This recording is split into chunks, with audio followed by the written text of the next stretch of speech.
the law offices of Bruce M. Margolin. Also has received a certificate of appreciation by the ACLU, and he is the author of the Margolin Guide, State of California and United States Federal Marijuana Laws, and has coined the phrase, "No one belongs in jail for marijuana." Now, ladies and gentlemen, at this time, I would like you to please welcome my guest on today's broadcast, decorated defense attorney, considered by many to be number one in the country. Ladies and gentlemen, please welcome Bruce M. Margolin to the show. Hello, Bruce.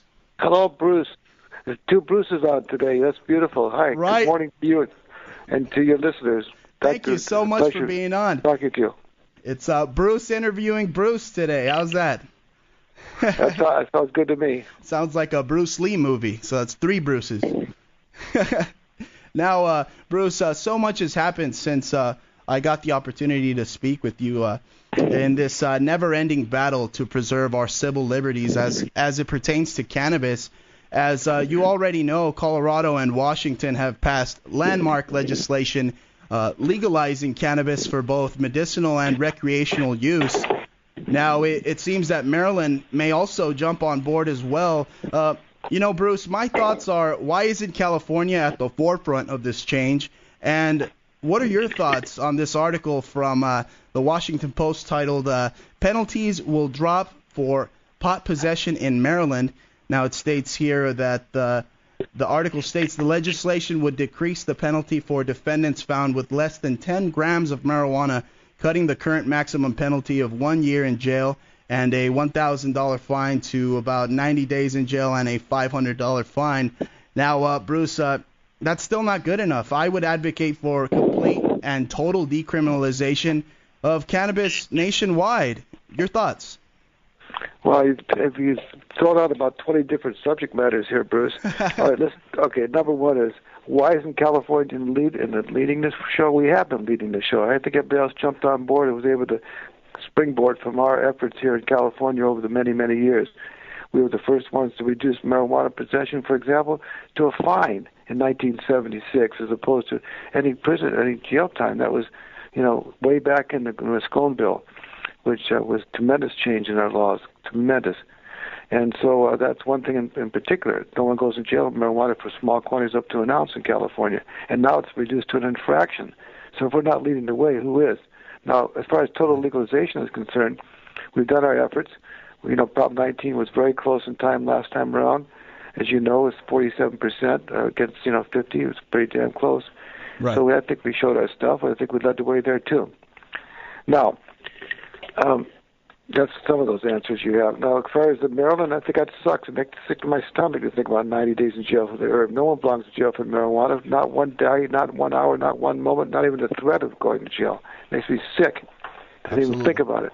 And these bills that were passed up in Washington, that's not a great bill. You get stopped, you have any amount of marijuana in your system, and you're driving, boom, you're automatically guilty of a DUI. That's what was thrown on top of that little possession case that they didn't do crap with, as far as I'm concerned. Straight possession of 1 ounce, that's it. That's the only thing you can allow. Big deal. When you compare that to everybody being subject to being arrested for a DUI.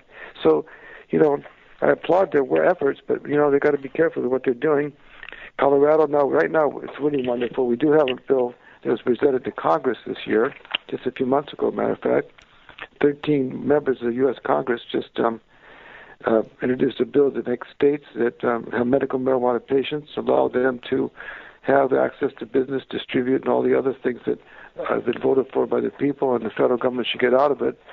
So that bill is in Congress now to stop the federal prosecution of people who are complying with the local marijuana laws that include the medical use in whatever states have passed them. That would be a wonderful thing to have happen. We've had people supporting that both on the right wing and left wing of the aisle, so that might work. So those are some of your answers. Let's go from there. Absolutely, Bruce. You're on Let's talk about them going to court. They're still in trouble. Right. They're still going to jail in California. And even though we have the medical marijuana laws, which have been, tremendous on some aspect, they've exposed everybody that gets involved with having any excesses subject to being prosecuted and convicted in the wrong courts and going to jail and losing their freedom and their families and their licenses and their and all the other things that are attached to it. The whole thing is kind of really not good. Absolutely. So we have to talk about the fight in the courtroom. That's what I do every day, and that's what I want to see people stop having to face these horrible circumstances. Well, you're absolutely right. Now, Bruce, you also ran for Congress recently in California's newly formed 33rd district, and to my understanding, that was a very close race. And you also ran for governor in California in 2003. And I gotta say, the state would be in much better shape had you been governor rather than that pompous ass we all know as "get to the chopper," Governor Schwarzenegger, right? Okay. Yes, I did. I ran for office several times. I ran for office numerous times. My first time I ran for office in 1971. Right. For assembly, and I did very well there too. And I was just 28 years old. I only came in at like 5% against a 26-year incumbent. But I keep running on the same platform. We've got to end prohibition regarding marijuana totally. Okay, and I've been able to succeed at least in the sense that I've showed well in these elections, even though I'm not a political animal. I'm a defense lawyer. But it exemplifies the fact that these laws are going to be changed, and we're coming very close now. A poll just passed this week or something. It showed 53% of California support legalization. So We're on our way. It's going to happen. Okay. Absolutely. Now, what else do you want to talk about? Bruce, you ran your campaign on some very solid principles. Can you share some of those principles with the listening audience? Well, besides legalizing marijuana and ending federal prosecution of it, I also talked about a number of things. One is to bring home the members of Congress to their home communities and stop keeping them in Washington all year long, where they obviously exposed to all the problems that are going on in Washington. They have to be closer to their constituents. That's one thing I thought was important. I had about 10 different platforms, that are very important in my mind, and they've taken off. People have gone with them, and so I'm glad to say that the environment. I'm worried about what they're doing with the foods. They're doing the genetic altering of foods. All those things are important in my mind, so I brought those matters up too. Now, let's talk about the laws, if you don't mind. I think they're important for people to know, because the best way to stay out of trouble is to know the law. Okay? Absolutely. And I think to inform the public here, will probably have some interest in this, because this is vital that we don't let people go to jail, because no one belongs there. Absolutely. Now, if you'd like me to talk a little bit about the laws, I'd be glad to do that. Would you like me to do that? Absolutely, Bruce. Go right ahead. Okay, good. Okay, now, we have two sets of laws, obviously. Those that are for medical marijuana users that have been approved by their physician to use medical marijuana, and ones that haven't, okay? And, of course, there's a difference in what the punishments are. And, of course, if you're a medical patient, you have a defense to most of the charges that exist regarding possession of marijuana, possession of hashish, okay? Right. However, when it comes to areas of transporting and even as a patient, you leave yourself wide open to being charged and arrested for transportation of marijuana if it's not for your personal medical needs at the time and the amount is consistent with where you're going. In other words, you can't be driving around with 10 pounds and say, I'm going to go visit my aunt for a day, Right. You can only transport an amount that's reasonably necessary at the time. And number two is, the big problem with many people involved with herb, and has been since my career in 1967, is that obviously we share it with each other, need to be shared with each other. But that sharing of each other, when it comes to compensation, creates a crime, even for medical patients. Even if they're involved with the sharing it with each other, they cannot make a profit. They cannot even be paid for their herb unless they're considered caregivers, and caregivers are very narrowly defined. To be a caregiver, you have to provide consistently health, safety, or and other helpful matters before you provide any marijuana. Right. And then you have to consistently do that. So the point I'm making is that if people want to know the law, they should go online and check out my guide on marijuana laws, because I have it set out. Every aspect that we could possibly think of probably in that little guide would be answered. And that is, they go to 1-800-420-LAWS, LAWS, 1-800-420-LAWS.com. They could get a free copy, download it. Just want to give you a heads up on that, okay? Absolutely. Now, Bruce, would you like to tell our listening audience about your travels to India? I read you traveled to India at a very young age, and also your use of yoga. You're a renowned yoga expert. Well, thank you. Yes. Well, I first went to India in 1971 after the election that I ran for office, and I did that because I basically was made. I was 28 years old, 29 years old, and I went on a quest.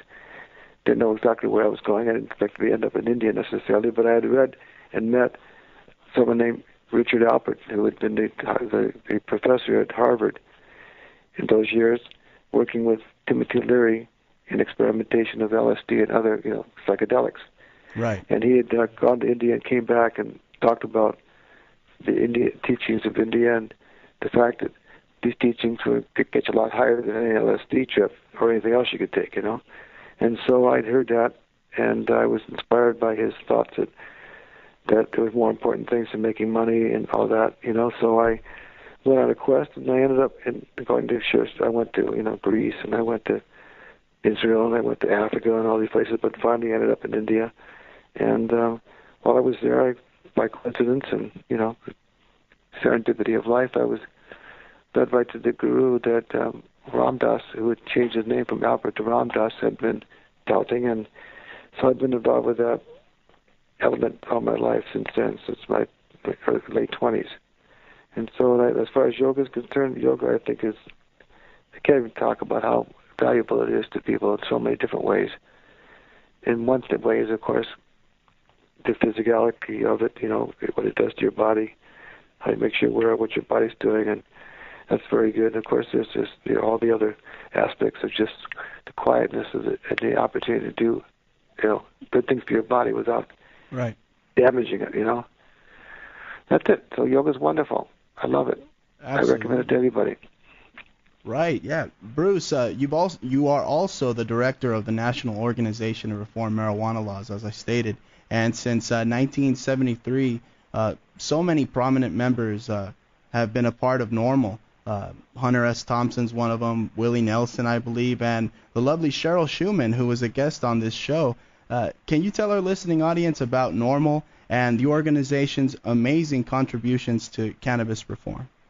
Well, NORML started in 1972 in Washington, D.C. At that time, I was had come back from India, as I told you. I went to India for a year, possibly. I was gone for a year anyway. Right. And there was many organizations that existed at that time, including the one that I founded, which is called CAMP, the Campaign to Abolish Marijuana Prohibition. And so my organization, other people like ours, were invited to San Francisco for a meeting, and at that time we decided to go under the national umbrella of an organization would help maybe change it in Congress, all right? And also change it across the country. So we joined NORML, and I've been the director all this time. We've done a lot of great things in California, as I alluded to earlier in our conversation, including reducing it just to a fine. Now it's an infraction to possess an ounce. Things of that nature. We've been able to do a lot of work here in California, but we haven't done enough. It hasn't been successful and completely to legalize marijuana. It's very disappointing, but it'll happen. Meanwhile, NORML has organizations almost all over the country, and our basis is just we support the rights of patients, rights of marijuana users. We're an organization that speaks on behalf of the consumer, Right. And we're totally down for the idea that marijuana should no longer be illegal. Right. And we work with congressmen and senators and state senators and congressmen and governors to try to get bills on the ballot, or if I got in legislation. We present experts to come to testify about issues that come up. And we also fight off a lot of bills. That's another problem we have. We've got to fight off the ones that have come along that are draconian and very unfair to the consumer. So that's what we do, and we appreciate people being involved. If they want to get involved with LA NORML, Los Angeles NORML, LANORML.org is the website. The telephone number is 310-652-8654. Again, 310-862. That's 652. I'm sorry, 652-8654. Excellent. So, LANORML.org. It's wonderful. There's many other organizations that are great out there too. Right. So think of joining any of them just to speak your voice and be involved, You can join normal for like $50 a year, and you get a newsletter and everything else, so it's a very good deal, And you get invited to all the events, and you're part of it. At least you've done something towards the effort. Now, if everybody gave $1 that smoked weed, we'd have this thing down right now because it's no problem with raising enough money, Absolutely. So, so everybody's joining would be helpful. Right. And I've enjoyed it for many years, and right now we're working, I just got off the phone this morning, we're working on the new initiative 2014, and we're having a meeting on the 9th of March here. And by the way, we have meetings at the normal office, which is in West Hollywood, and that's this is the 21st of March, every Thursday at the end of the month, usually we have them. And people are welcome to come. They should join us and come talk about the issues. We'd love to have them do that. Again, it's 8749 Holloway. That's where my offices are as well. So they can do that. They can call my number, 1-800-420-LAWS. That's my telephone number. They can call that, and we give them more directions and all that. So anyway, that's one aspect of it. Excellent. I also wanted to inform the listeners, Bruce, sorry to cut you off, but blog.normal.org, there is up there an article, Bill to Legalize Marijuana introduced in Maryland. And for those tuning in right now, me and Bruce were covering that earlier in the broadcast. Now, Bruce, you also took part in passing Proposition Z, which made marijuana offenses law enforcement's lowest priority, correct? That's correct. It was passed in West Hollywood and Santa Monica and some places up north in San Francisco and Oakland, of course. And I don't know how much it's affected it, but it is a law in California that police officers are not supposed to run out on a marijuana case, because they got some call about it. They should make that the lowest priority that they do, and instead of making that a high priority. And that saves the taxpayer a lot of money, and it also helps the consumer not to be exposed to more and more law enforcement. It helps reduce some of that. It hasn't done, of course, doesn't mean much. It's not really any law in effect, but it does instruct these police officers not to make marijuana a priority in their daily duties. So I'm glad to be involved with that. That's all we could do at that stage. We keep trying to make different aspects of the law more palatable and more reasonable, more respectful to marijuana consumers, and hopefully keep them out of trouble. Absolutely. Got it? Yeah. Go ahead, Bruce. Are you still there? Yeah, absolutely. Now, Bruce, I gotta say, you're a true inspiration to many of us out here advocating for the restoration of the Constitution and our civil liberties. Myself and people like Cheryl have stated that. Now, due to your dedication also to preserving people's individual rights, of course, and as a lawyer, you really get a chance to do that, right, Bruce? Well, that's right. That's why I'm in the heart of it. I mean, I could wear other hats, but this is where my focus has been since 1967.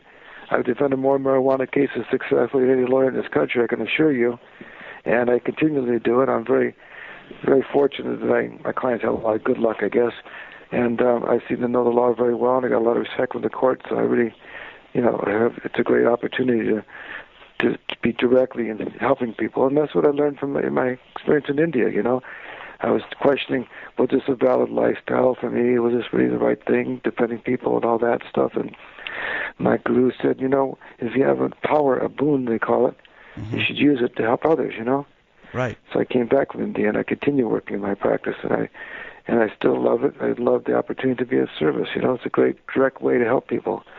There's nothing abstract about, like in legislature. You pass a bill, and you never know how it's going to affect, all the people. Right. But, when you help someone in court, you're directly helping somebody that needs help right there. You're there for them. Absolutely. You show up, it's a wonderful thing to have the opportunity. It is. And I'm proud of my career, and I'm very happy that I've had the success I've had and the blessing of being able to continue practicing all these years, Right. With over 40 years of handling, all types of criminal cases, as you stated, and also, you stated that we are to reform those laws that we believe to be unjust, right? Absolutamente. We got to fight the fight. Absolutely. We see all kinds of things that we see that are really hurtful to watch. It just sickens me sometimes, some of the things you see in our news world and all that. So and what they did to the Occupy people for the way they threw them all off the property. I was part of it. We had 2 tents down there, my family and I. But it was just sickening the way they'd line up 300 police officers to treat us like, right, some kind of terrible people because we were trespassing on the lawn. Bruce, and that's a public forum, so you would expect freedom of speech to be fully protected there at City Hall, correct? Yes, but they felt that there was trespassing on their lawn because it's messing up the lawn. Oh, God. So ridiculous. It was so ridiculous. It's so sad that, you're talking about constitutional rights and restoring constitutional rights, and you're talking about Cheryl mentioning that to you.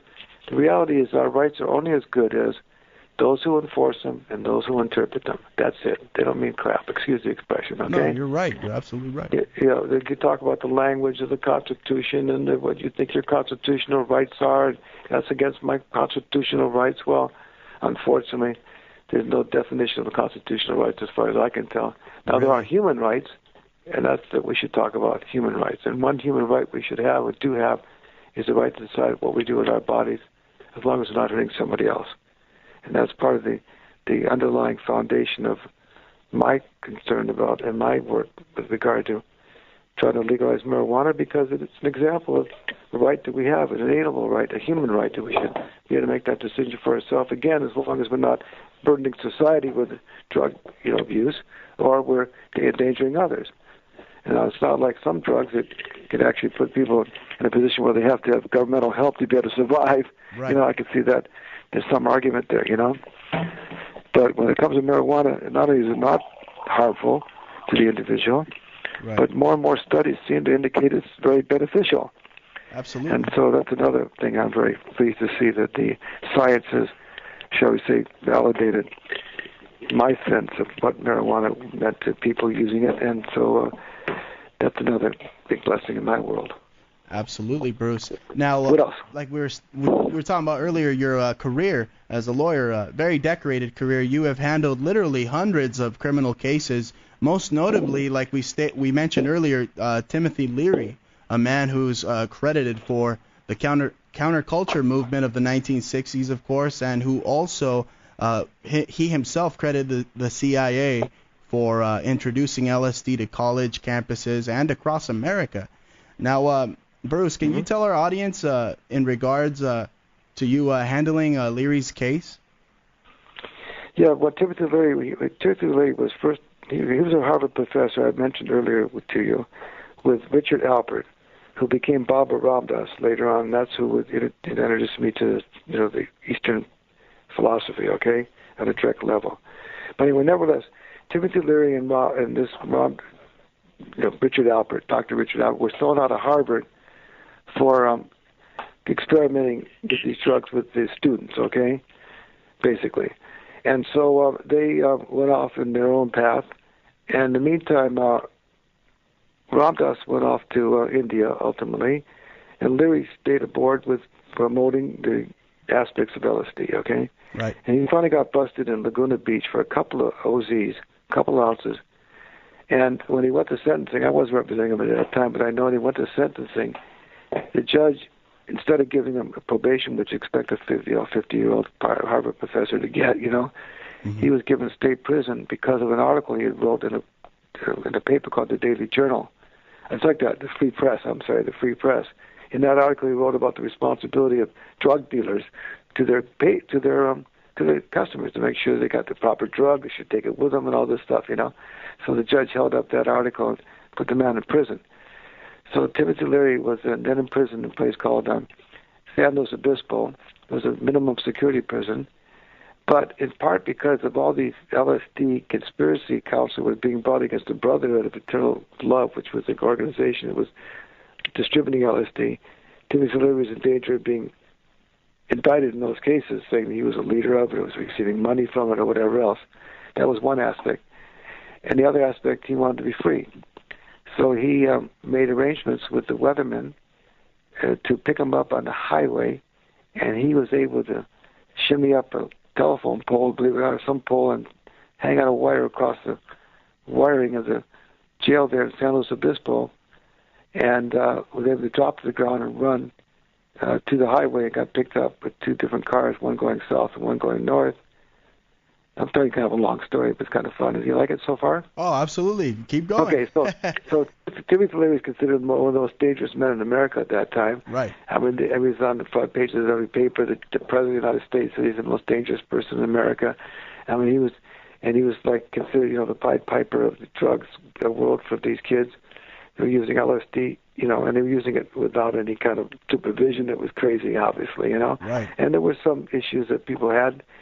So, for instance, Art Linkletter was a famous famous TV host.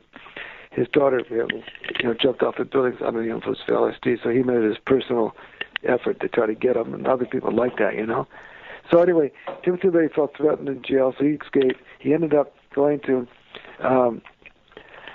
Algiers, where he met up with Eldridge Cleaver, who was then at that time involved with the Black Panthers, and the kind of more, shall we say, violent groups that were trying to do something about the fairness to the black people. So anyway, he got involved with him, but that didn't work out too well. He ran off then to they didn't like his LSD use and all that stuff, and they control him. So he went off to Switzerland, and then from Switzerland he was kind of thrown out of there after a while, and he got busted in Kabul, and they brought him back to the United States, captured him, and then he was charged with escaping from prison. That's where I come into the picture, to defend him on the escape charges. Now, obviously, to win an escape trial was very difficult. He obviously escaped, Right. And the only defense you have to an escape is that if you're forced to leave the facility because there's a fire or some other terrible kind of condition where you just have to leave, then you got to surrender to the closest jail that's available or police station to that facility. So he obviously didn't do that. But more importantly, we want to make sure people knew about why he was in custody. It was just for a couple of ounces of weed from Laguna Beach, okay? And this was very important to his hopefully getting out of jail someday, because he was painted so black by the media and what people thought of him, that he thought that he'd get buried in that system and never get out. So my job in part was to first publicize why he was in jail, and of course, number two, defend him the best I could. And I came up with about 4 or 5 different defenses, and those defenses included the testimony of many of the Harvard professors and psychologists and scientists, and it was a great trial. It took 3.5 weeks, but it was really good. Everybody laid out who Timothy Leary was and why he's to be respected, and the different kind of examinations psychological examinations they did on him to test him. And it turns out those exams were the same ones he wrote himself when he was at the hospitals he worked for before he went to Harvard. So, I mean, the guy was a great guy. Anyway, so the point is, he was convicted, unfortunately, Let's face it, we expected that, but the judge only gave him like 6 months. But then he started, there was other issues that came up while he was in custody, and he ended up spending about 4 years in there. So it was terrible. It was tough times for him, but it was very exciting. He was a very extraordinary person. He was one of the bravest people I've ever defended. He was very smart, and I felt, honored that he would allow me to represent him. And it was a great opportunity for me to be able to show my stuff at that point. That was 1973, if I recall, late 72, 73.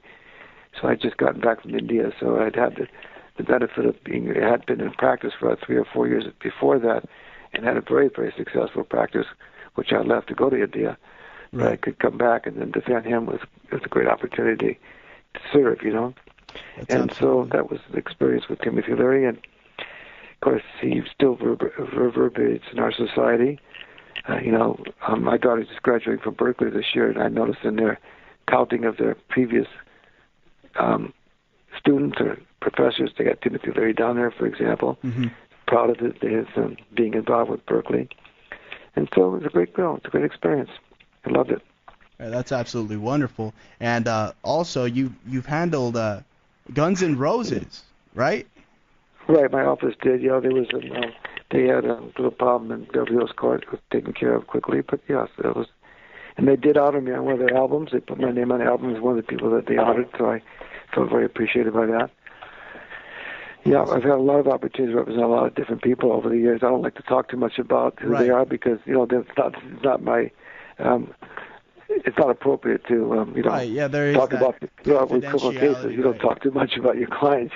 Absolutely, I understand where you're getting at. Now, I stated earlier you received a certificate of appreciation from the ACLU for your work on behalf of the Constitution Rights Foundation. Can you tell us about being honored by the ACLU?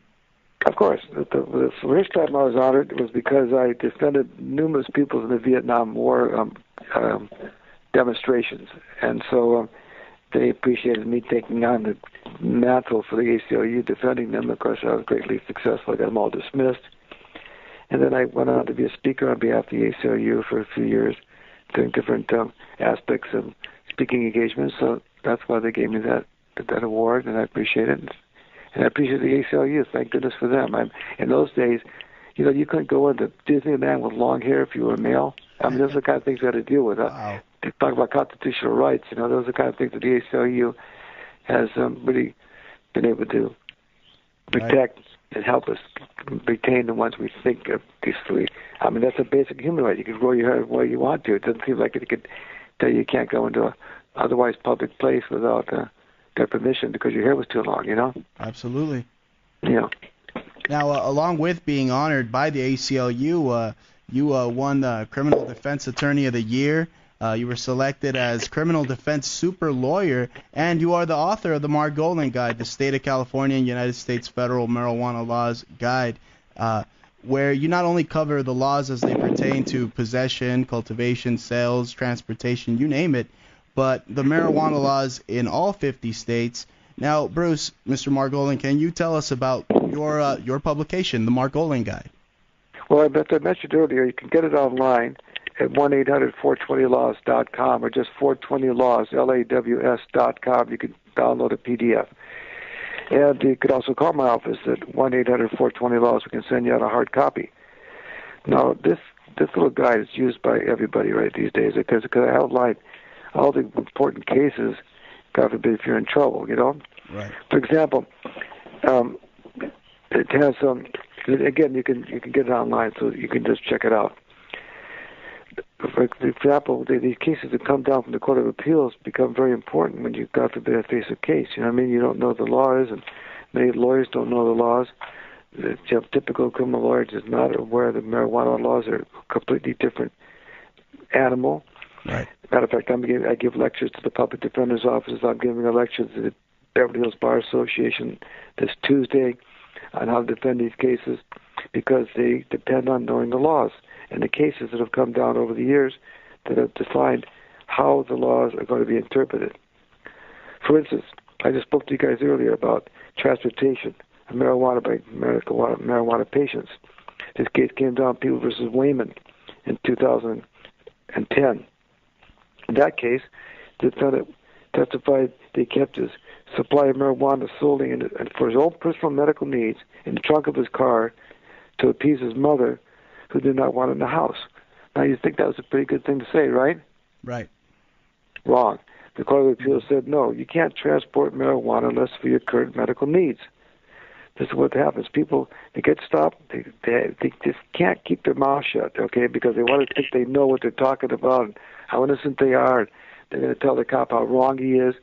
They just every time put their foot in their mouth by talking to the cop because the laws are complicated. You think you know what the obvious should be. It's not necessarily true, And you have that Fifth Amendment right of the right to remain silent and your Sixth Amendment right to a speedy trial. The people don't want to do it. The people just, just don't have the guts enough to say, I don't want to talk. Matter of fact, if they get my guide, inside of it, there's an invocation of rights card, meaning that you hand that to a police officer to sort of invoke my rights to remain silent. I don't consent to any search.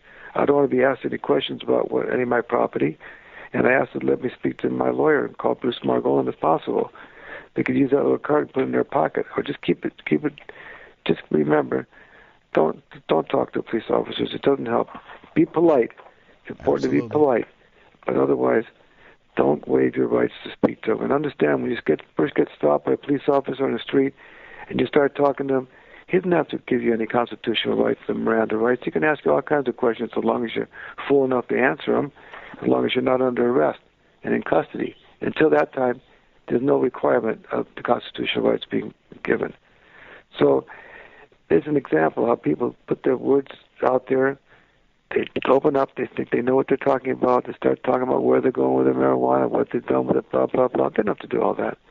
Now, number two, as I didn't get in my guide, in order to keep from being arrested or charged as a patient, having a letter alone does not mean that the cops are going to say, fine, I accept that letter. We'll see you later. You need to get a county identification card issued by the county health department. Those They cannot reject. They cannot say those are not valid recommendations. And if people would like to do that, they can call the county health department. They'll go out there and give them a card. And that card is something, again, they can use that to present that to a police officer if they feel it's the appropriate thing to do at the time. And if not, they can present it to court later on. Or they can present a letter later on. So the letter doesn't keep you from getting a defense in court, but it doesn't keep you from being arrested. That's the difference in a card that's issued by the county health department and those just having a letter from their doctor. Got that? Got that. Absolutely Good. Right. Yeah, well, Bruce, really, I met you, man, 2011, February. You were throwing your 420 for Change party. You guys invited me. Are you guys going to be throwing another one of those parties soon? You met me. You must have been still stoned from that party. You met me in February for the 420 party. That's in April. Oh, you said you met me in February. You're right. Yeah, you say that I'm stoned on air. I'm not saying you said you met me in February. Yeah, the you're party right. was in April. It was in April. Correct. Yeah. Are you guys gonna throw another one of those? Well, we're thinking about it right now. I'm getting a little late in the game to make that decision. I know it's already March, but usually we have a gathering. Yeah, and it's usually a lot of fun at the office. So if your guests want to call the office, we'll let them give them heads up, take their number, and advise them the probability of having that little gathering. Yeah, we have a lot of fun. Obviously it's a special day. Right. And matter of fact, that's my telephone number is 1-800-420-LAWS. I'll promote that 420 slang word for matters involving sacred herb. Absolutely. And so, and it's been really a trip. There's a whole story about 420. You have any idea why they call it, what the 420 has to do with? Well, they have all sorts of rumors, but go ahead. Yeah. What do you think? Give me one do you have? Well, there's that one rumor that it's supposedly Hitler's birthday or something, right? Hitler's birthday? Oh, my God.